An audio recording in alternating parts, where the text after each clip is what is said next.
Hi, I'm going to show you how to use the preset border tool to add borders to your Excel file.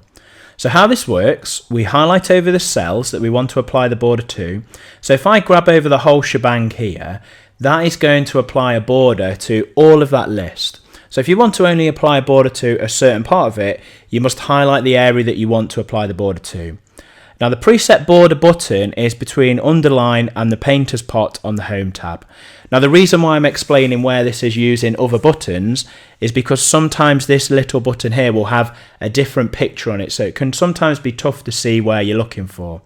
The button picture changes based on the last type of border you used, and you'll see that as I go through this. So let's say I want to put a big border around the entire list. I would pop the arrow down. Can you see I could go for thick outside border like so?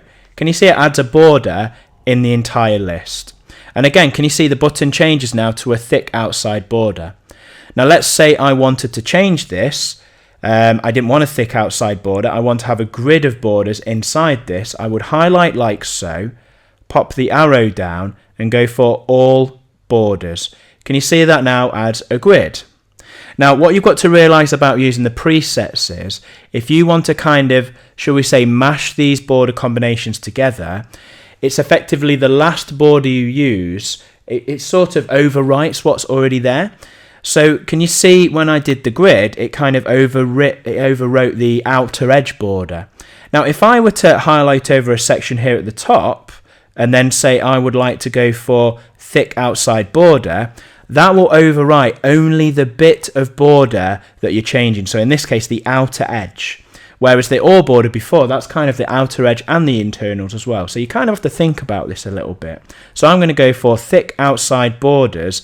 And can you see it adds a thick outside border around the heading? And if I wanted to, I could highlight over the whole list again. And then again, because thick outside border is only affecting the outer edge, it's not going to affect the internals. So if I click onto this, can you see we've now got a thick outer edge border, and we've also got the thick outer edge border on the headings, and also the the little grid on the inside. So that is a bit about how to use the preset border tool in Excel to add borders to information.